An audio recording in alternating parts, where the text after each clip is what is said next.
এখন কিন্তু বাজারে সবসময় সারা বছরই ফুলকপি কিন্তু পাওয়া যায়, কিন্তু এই শীতের ফুলকপির খাওয়ার মজাটাই কিন্তু সত্যিকারে আলাদা। নমস্কার বন্ধুরা, সোমা কিচেনে আপনাদের সবাইকে স্বাগত। আজকে আমি একদম নিরামিষভাবে ফুলকপি আর আলু দিয়ে একটা দুর্দান্ত স্বাদের রেসিপি আপনাদের সঙ্গে শেয়ার করতে চলেছি। রেসিপিটা স্কিপ না করে প্রথম থেকে শেষ পর্যন্ত দেখার অনুরোধ রইল। আর ভালো লাগলে অবশ্যই সাবস্ক্রাইব করে একটা ছোট লাইক দিয়ে আমার পাশে থাকবেন। তবে চলুন রেসিপিটা শুরু করে ফেলি।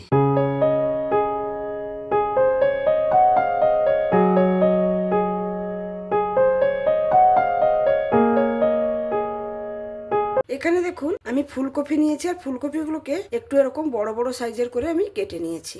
আর একটা বড় সাইজের আলু নিয়েছি, আলুগুলোকে এরকম ডুমো ডুমো সাইজের করে আমি কেটে নিয়েছি। তার সঙ্গে আমি এখানে সমস্ত কিছু রান্নার গুছিয়ে নিয়েছি। দেখুন এখানে একটা বড় সাইজের টমেটো নিয়েছি, এখানে কাঁচা লঙ্কা নিয়েছি, আদা নিয়েছি, আর ধনেপাতা নিয়েছি। এইরকম ভাবে সমস্ত কিছু গুছিয়ে নিলে কিন্তু রান্নাটা খুবই তাড়াতাড়ি করে ফেলা যায়। এবার আমি একটা মশলা করে নেব। এখন একটা মিক্সারের জার নিয়ে নিয়েছি, ওতে আমি দিয়ে দেবো কেটে রাখা আদা, 3টা কাঁচা লঙ্কা, ঝালটা যে যার পছন্দ মতন বুঝে দিয়ে দেবেন, আর একটা বড় সাইজের টমেটো। এবার দিয়ে দেব সামান্য একটু জিরে, গোটা জিরে, এই 1 টিস্পুনের মতন। আর এখানে দিয়ে দেব, দেখুন 4 মগজ নিয়েছি, এই 4 মগজটাও 1 টেবিল চামচের মতন নিয়েছি। এবার সামান্য একটু জল দিয়ে মশলাটাকে ভালো করে মিহি পেস্ট করে নেব। মশলাটা সুন্দরভাবে বেটে নিয়েছি, দেখুন একদম মিহি পেস্ট করে নিয়েছি। আমি এখানে রান্নার জন্য সমস্ত কিছু গুছিয়ে নিলাম। এবার রান্নাটা করে নেব। এখানে একটা কড়াই বসিয়ে নিয়েছি, কড়াইতে পরিমাণ মতন একটু জল দিয়ে দেব। প্রথমে ফুলকপিটাকে একটু ভাপিয়ে নেব হালকা। এই ভাপিয়ে নিলে ওটা খেতেও ভালো লাগবে, আর এর ভেতরে যদি কোনো পোকা ফোকা থাকে সেটাও কিন্তু বেরিয়ে যাবে। একটু লবণ দিয়ে এটাকে ভাপিয়ে নিতে হবে।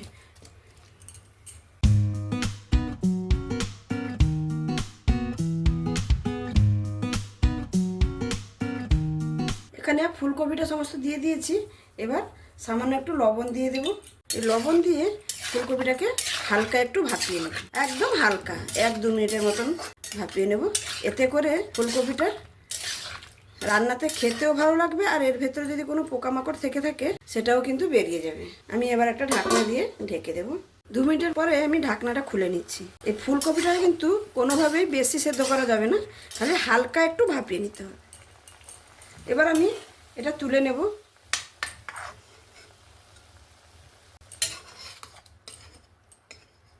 ফুলকপিটা তুলে নিয়ে ওই জলটা ফেলে দিয়েছি।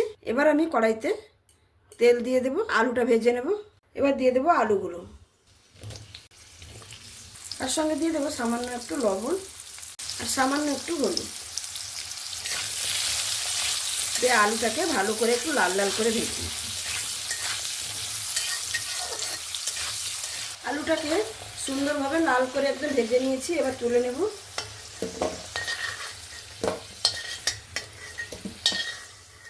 এবার আমি ওই তেলের মধ্যেই ফুলকপিগুলো ভেজে নেব।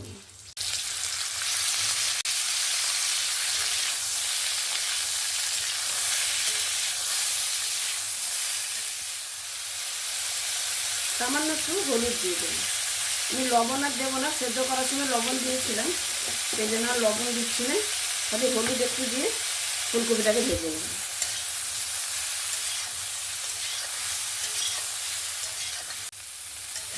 ফুলকপিগুলো হালকা করে কিন্তু ভেজে নিয়েছি।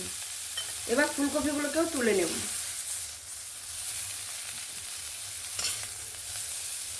এবার আমি রান্নাটা করে নেব। তার জন্য এখানে সর্ষের তেল দিয়ে দেব।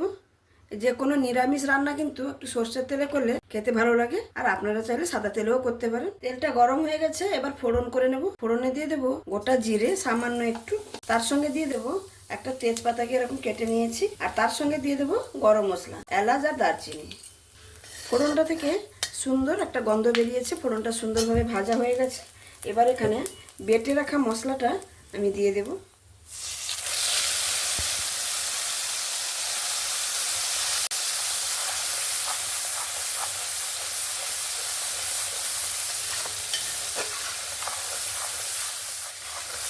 বেটে রাখা সমস্ত মশলা দিয়ে ভালো করে আমি কষিয়ে নেব।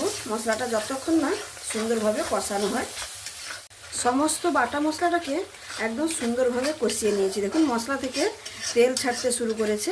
এবার আমি এখানে পরিমাণ মতন গুঁড়ো মশলা দিয়ে দেব, পরিমাণ মতন হলুদ, ধনে গুঁড়ো, সামান্য পরিমাণে একটু ঝাল লঙ্কার গুঁড়ো দিচ্ছি। আমি এখানে কাঁচা লঙ্কা বেটে দিয়েছি, লঙ্কার পরিমাণটা বুঝে দিয়ে দেবেন। আর ভালো কালারের জন্য একটু কাশ্মীরি লঙ্কা আর স্বাদ মতো লবণ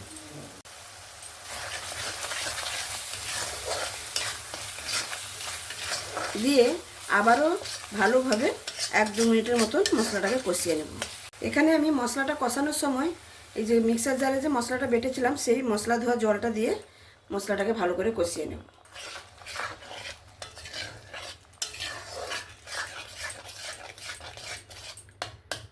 গ্যাসের ফ্লেমটাকে একদম স্লোতে করে দিয়েছি, দিয়ে আমি 1 মিনিটের মতো ঢাকা দিয়ে দেবো। 1 মিনিট হয়ে গেছে, আমি ঢাকনাটা খুলে নিচ্ছি। দেখুন কত সুন্দর মশলাটা কিন্তু কষানো হয়ে গেছে, তেল ছেড়ে দিয়েছে মশলা থেকে। মশলাটাকে আরেকবার আমি ভালো করে নাড়াচাড়া করে নিলাম।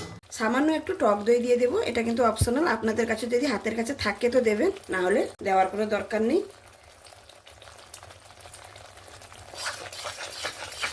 আমার গ্যাসের ফ্লেমটা কিন্তু একদমই স্লোতেই আছে।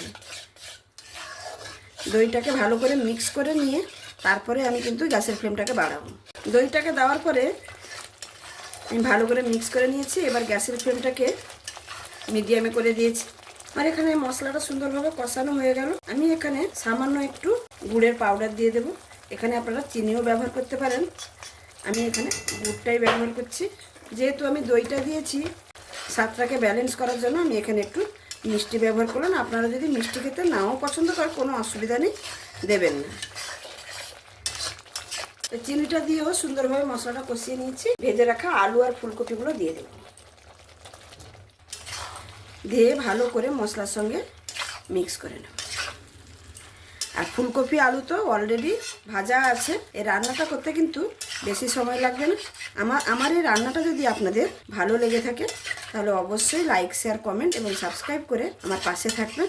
আর ভালো লাগলে, খুব ভালো লাগলে বন্ধুবান্ধবদের সঙ্গেও শেয়ার করে নেবেন। আমি এখানে মশলার সঙ্গে ভালো করে ফুলকপি আলুটাকে মিক্স করে নিয়েছি, দিয়ে আবারও আমি 1 মিনিটের মতন একটু ঢাকা দিয়ে দেবো। তাতে করে কি হবে, মশলার ফ্লেভারটা সবজির মধ্যে সুন্দরভাবে ঢুকতে পারবে। 1 মিনিটের পরে আমি ঢাকনাটা খুলে নিচ্ছি, দিয়ে আবারও একবার নাড়াচাড়া করে নেব। এবারে আমি পরিমাণ মতন একটু জল দিয়ে দেবো।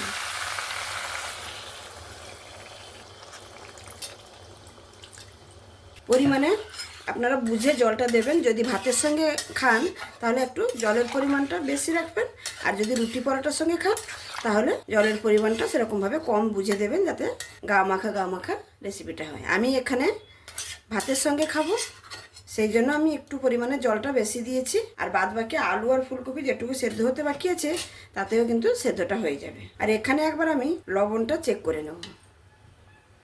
আমার এখানে লবণ একদম পারফেক্ট আছে। দেখুন রেসিপির কালারটা কত সুন্দর এসছে দেখুন। এবার আমি 5 মিনিটের মতন ঢাকা দিয়ে দেবো। 5 মিনিট হয়ে গেছে, এবার আমি ঢাকনাটা খুলে নিচ্ছি। দেখুন কত সুন্দর হয়েছে রেসিপিটা। আমি এইভাবেই জুসটা রাখবো, এর থেকে কিন্তু কম করব না। এবার আমি নামানোর আগে কিছু পরিমাণ ধনেপাতা দিয়ে দেব। ধনেপাতাটা দিয়েও একবার নাড়াচাড়া করে নেব। আমি এখানে আর গরম মশলা ব্যবহার করছি না, যেহেতু আমি ফোড়নে দিয়েছি গরম মশলা, সেই জন্য আর গরম মশলা ব্যবহার করছি না। আপনারা যদি চান তো আপনারা এখানেও একটু গরম মশলা ব্যবহার করতে পারেন। আমার এখানে রান্নাটা একদমই কমপ্লিট। এবার আমি পরিবেশন করে দেখাচ্ছি। তাহলে বন্ধুরা দেখতেই পেলেন আমার এই নিরামিষ ফুলকপি আর আলু দিয়ে এই রেসিপিটা। দেখুন দেখতে কতটা অপূর্ব হয়েছে, আর খেতে কিন্তু অসাধারণ স্বাদের হয়ে থাকে। এই রেসিপিটা একবার অন্তত বাড়িতে বানিয়ে দেখবেন। রুটি, পরোটা, ভাত সবকিছুর সঙ্গেই কিন্তু দুর্দান্ত স্বাদের লাগে। আমার এই রেসিপিটা যদি আপনাদের ভালো লেগে থাকে তাহলে অবশ্যই লাইক, শেয়ার, কমেন্ট এবং সাবস্ক্রাইব করে আমার পাশে থাকবেন। আর যে সকল বন্ধুরা অলরেডি সাবস্ক্রাইব করে আমার পাশে আছেন তাদেরকে অসংখ্য ধন্যবাদ। আর যারা এখনো নতুন বন্ধুরা ভিডিও দেখছেন অথচ সাবস্ক্রাইব করছেন না, প্লিজ বন্ধুরা সাবস্ক্রাইব করে আমার পাশে থাকুন। আমি যখনও কোনো নতুন রেসিপি আপলোড করব আপনাদের কাছে কিন্তু সঙ্গে সঙ্গে পৌঁছে যাবে। তাহলে আজকে এখানেই শেষ করছি। আবার দেখা হবে অন্য কোনো দিন অন্য কোনো রেসিপির সঙ্গে। সবাই ভালো থাকবেন, সুস্থ থাকবেন, সাবধানে থাকবেন। ধন্যবাদ।